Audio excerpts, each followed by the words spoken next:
I apologize for not speaking your language properly, so I will continue in English. And my question to you is, how much turnover are you missing right now, right here, while you are sitting here? So in the next 30 minutes, I would like to show you how you can inspire your customers and increase your sales at the same time. I know you're all working hard to meet your sales targets, but let me tell you a secret. The future lies not in sales. The future lies in a salesperson. In a salesperson's ability, the skills, and in their knowledge, and especially in the attitude of the salesperson to sell the customer with no pressure exactly what the customer wants. But before we're going to start, I would like to tell you a story. A story about a taxi driver in Paris. It's a story about Conan Doyle. Conan Doyle is the author of the famous criminal character Sherlock Holmes. And I'm pretty sure you all know Sherlock Holmes. So it happened one summer that Conan Doyle spent his holidays in France. He arrived at the main station in Paris and got a taxi. The taxi driver asked, "So Mr. Doyle, where are you going to get?" Mr. Doyle was surprised. "You know me? From where do you know my name?" The taxi driver said, "Well, I read in the newspaper that Conan Doyle is visiting France. You have a town from approximately 20 days of sun, the beautiful south of France. I saw you arriving from the platform where the trains from Marseille are arriving. And you have an ink stain on your finger, so you must be a writer. You must be Conan Doyle." Conan Doyle was surprised. "Wow, how did you do that? You must be Sherlock Holmes." The taxi driver said, "Well, by the way, your suitcase has a name tag saying Conan Doyle."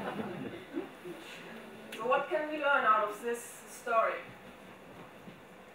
When did you surprise your customer the last time? If you want to do that, you first need to understand yourself and then the customer.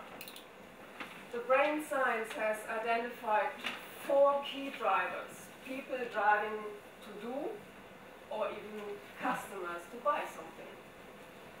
And this is control, dominance, balance, and stimulants. So with these 4 essential drivers, you make people do or buy something.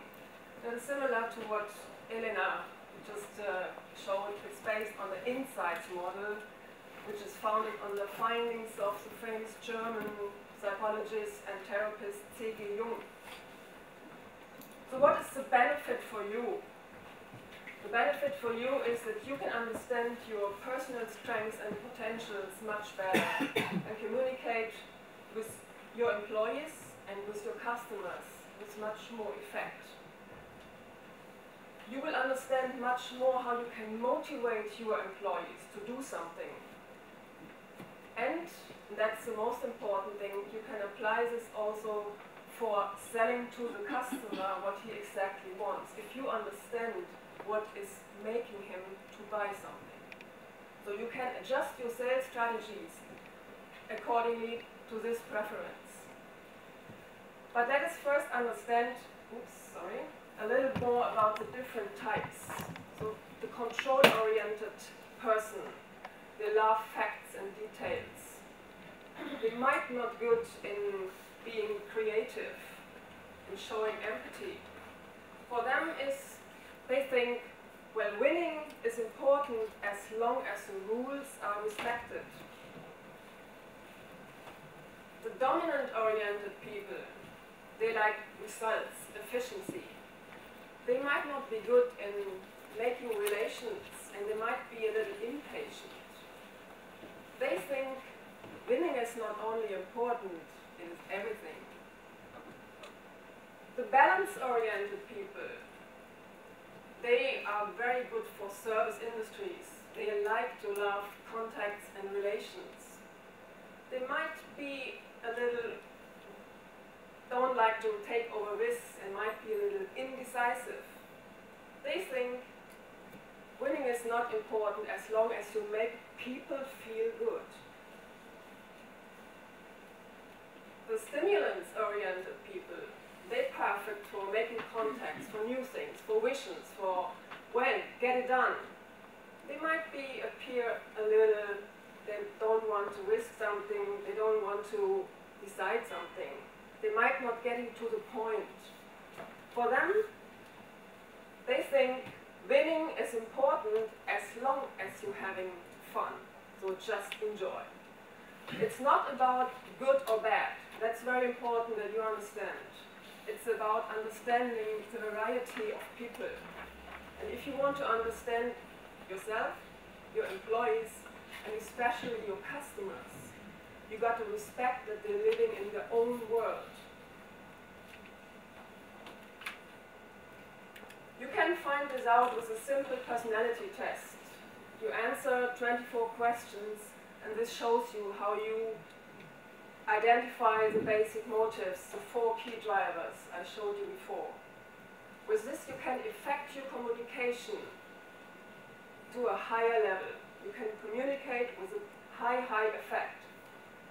And this will help you to understand what your employees and customers are driving to do or buy something. If you communicate in your personal communication, what do you think is a percentage of the spoken word? Carolin quiere que reflexionemos sobre cuando hablamos qué porcentaje lo lleva la palabra, qué porcentaje de la comunicación es verbal. ¿Podéis decir una cantidad? Un porcentaje o pensarlo. Any idea? Any guess? 20. 20? 30. 30. It's 7%. That's quite few, isn't it? 7%, the spoken word, matters in your personal communication. The rest is 38% the tone of your voice and 55% the body language. Whenever you talk to employees or customers, you need to respect that. In your external communication, you talk even if you don't speak. Remember. And the customer makes 3 out of 4 buying decisions according to the first impressions. And for the first impression, you have only 1 chance. And only 7% of the words you are saying matter. Remember that talking to your customers and your employees.